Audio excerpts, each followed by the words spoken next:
పురాణాల ప్రకారం కార్తీక మాసానికి ఒక ప్రత్యేక స్థానం ఉన్నది. దక్షిణాయనాన్ని అంతటినీ కలిపి ఒక రోజుగా పరిగణిస్తే కార్తీక మాసం ఆ రోజులో బ్రహ్మీ ముహూర్తం వంటిది అని మన పెద్దవాళ్ళు చెబుతూ ఉంటారు. బ్రహ్మీ ముహూర్తంలో చేసే పనికి ఎంత విశిష్టత ఉంటుందో కార్తీక మాసంలో చేసే పనులకు కూడా అంతే విశిష్టత ఉంటుందంటారు. కార్తీక మాసం అనగానే మనకు శివారాధన, కార్తీక దీపాలు, వనభోజనాలు గుర్తొస్తాయి. అయితే వీటితో పాటు ప్రత్యేక రోజులు కూడా ఉన్నాయి. అందులో ఒకటే భ్రాతృద్వితీయ. మరి దాని యొక్క విశిష్టత గురించి తెలుసుకుందామా? అందరికీ నమస్కారం. నా పేరు మాధురి. పెద్దల బాలశిక్ష ఛానల్కు స్వాగతం. భ్రాతృ అంటే సోదరుడు అని అర్థం. ద్వితీయ అంటే రెండవ రోజు అని అర్థం. కార్తీక మాసం శుక్లపక్షంలో రెండవ రోజునే భ్రాతృద్వితీయగా జరుపుకుంటాము.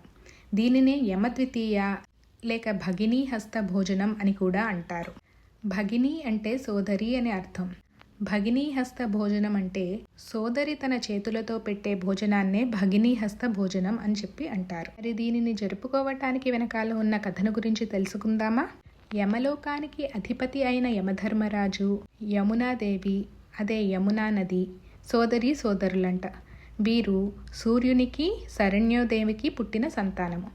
అయితే ఈ సోదరి సోదరులు ఒకరు ఆకాశంలోని, ఒకరు భూమి మీద నివసిస్తూ ఉంటారు. వారిరువురు ఒకరినొకరు చూసుకుని చాలా కాలం అవటంతో యమునాదేవికి అన్న అయిన యముణ్ణి ఒక్కసారి చూడాలి అనే కోరిక కలిగినది. చెల్లెల కోరికను గ్రహించిన యమధర్మరాజు కార్తీక మాసంలో వచ్చే శుక్లపక్ష ద్వితీయ నాడు తన పనులన్నిటినీ పక్కన పెట్టి చెల్లెలను దర్శించటానికి వస్తాడు. చాలా కాలం తర్వాత అన్నను కలుసుకున్న యమునాదేవి ఎంతో సంతోషించి అన్నయ్యను సాదరంగా ఆహ్వానించి బొట్టు పెట్టి హారతి ఇచ్చి కాళ్ళు కడిగి అన్నయ్యకు ఇష్టమైన పదార్థాలన్నీ చేసి పంచపక్ష పరమాణాలతో అన్నయ్యకు భోజనం పెడుతుంది. ఆ విందు భోజనానికి చెల్లెల అమితమైన ప్రేమకి ఎంతో ఆనందించిన యమధర్మరాజు చెల్లెలని ఏమి కావాలో కోరుకో అని చెప్పి అడుగుతాడు.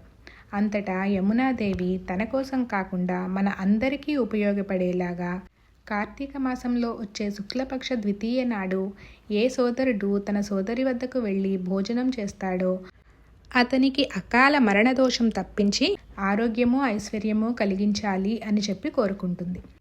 చెల్లెల యొక్క కోరిక వెనకాల చెల్లెకి తన మీద ఉన్న ప్రేమకు పొంగిపోయి యమధర్మరాజు ఈ రోజున ఏ సోదరుడైతే తన సోదరి ఇంటికి వెళ్ళి భోజనం చేసి వస్తాడో ఆ సోదరునికి అకాల మరణ దోషం ఉండదని, అలాగే ఆరోగ్యము, ఐశ్వర్యము కలుగుతుంది, తథాస్తు అని దీవించి బయలుదేరటానికి సిద్ధపడతాడు. అయితే వెళుతూ చెల్లెలు కూడా తన ఇంటికి వచ్చి చాలా కాలమైనదని చెల్లెలను కూడా తన ఇంటికి ఆహ్వానిస్తాడు. దీనినే మనం మర్నాడు జరుపుకునే సోదరి తృతీయ అని కూడా అంటాము. కార్తీక మాస శుక్లపక్ష తృతీయ నాడు యమధర్మరాజు చెల్లెలకు విందు ఏర్పాటు చేసి ఎంతో ప్రేమగా చూసుకుని వెళుతూ ఆడపడుచులకు ఎంతో అమూల్యమైన పసుపు కుంకాలతో సత్కరించి తాను ద్వితీయ రోజు దీవించినట్టుగా సోదరులకు అకాల మరణం తప్పించి ఆరోగ్యము, అష్టైశ్వర్యములు ప్రసాదించబడతాయి అనే దీవెనకు కొనసాగింపుగా ఈ పండుగ జరుపుకున్న సోదరీమణులు కూడా దీర్ఘ సుమంగళిగా ఉంటారు అని, అష్టైశ్వర్యములు ప్రసాదించబడతాయని దీవిస్తాడు. మన ధర్మం ఎంత గొప్పదో కదా!